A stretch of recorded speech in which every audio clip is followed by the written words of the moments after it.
পশ্চিম এশিয়ার যুদ্ধ থামাতে কে চাইছে, ইরান নাকি আমেরিকা? দাবি প্রতিদাবির মাঝে বাড়ছে ধোঁয়াশা, বাড়ছে উত্তেজনা। এদিকে বন্ধু দেশ ভারতের জন্য হরমুজ প্রণালী খোলা রাখল ইরান, বাধা নেই পাকিস্তানেরও। ভারত পাকিস্তান সহ মোট 5টি বন্ধু রাষ্ট্রের নাম প্রকাশ্যে আনে তেহরান।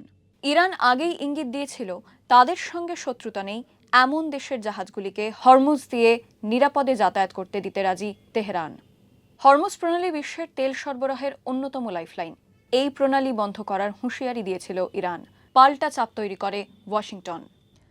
হরমুজ প্রণালী না খুললে ইরানের বিদ্যুৎ কেন্দ্রে হামলার হুমকি।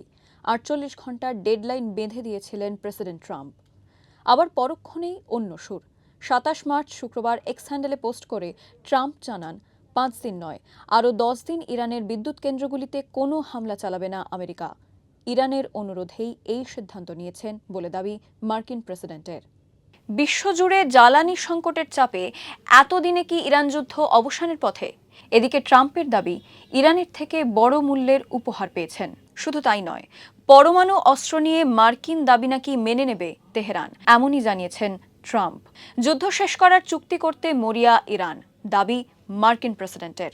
But we're dealing with a group of people that I think turn out, and the present, the gift they made to us was very significant, and they said they were going to do it, and it happened. I said yesterday, they said, what are the top 10? I said, well, number 1, 2, and 3 is they can't have a nuclear weapon, and they're not going to have a nuclear weapon, and we're talking about that, and I don't want to say in advance.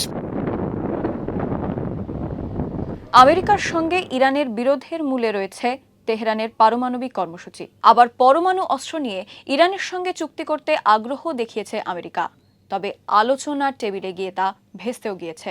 Iran আগেই দাবি করেছিল তারা আমেরিকার সামনে মাথা নোয়াবে না। যদি চুক্তি করতেই হয় তা হবে নিজেদের শর্তে।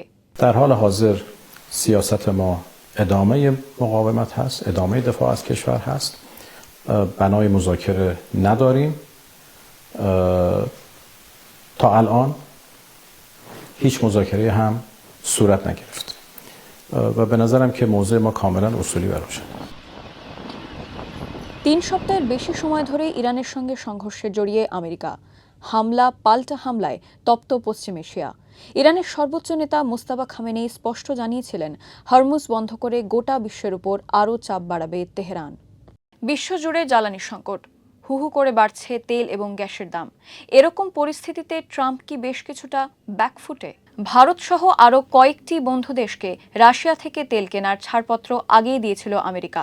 এবার ইরানের তেলের উপর চাপানো নিষেধাজ্ঞায় আংশিক ছাড় ট্রাম্প প্রশাসনের। শান্তির বার্তা শুনিয়ে কি তেলের বাজারে সাময়িক স্বস্তি আনতে চাইছেন প্রেসিডেন্ট ট্রাম্প? আমেরিকার প্রেসিডেন্ট ডোনাল্ড ট্রাম্প অবশ্য দাবি করেছেন, ইরান যুদ্ধে জয়লাভ হয়েছে। উপহার মেলার পর এবার চুক্তির পালা। ইরানকে ইতিমধ্যেই 15 দফার প্রস্তাব পাঠিয়েছে ট্রাম্প প্রশাসন, দাবি নিউ ইয়র্ক টাইমসের। পশ্চিম এশিয়ার যাবতীয় সংকট নাকি কাটবে এই শান্তি চুক্তিতেই। 15 দফার মধ্যে রয়েছে পরমাণু নিরস্ত্রীকরণ এবং হরমুজ প্রণালী খোলা। পাল্টা 5 দফা প্রস্তাব পেশ করেছে ইরানও। শর্ত আর পাল্টা শর্তে আপাতত জটিল হয়ে উঠেছে যুদ্ধ পরিস্থিতি। তবে কি যুদ্ধ শেষের পথে, নাকি চাপের মুখে কৌশল বদলাচ্ছে আমেরিকা?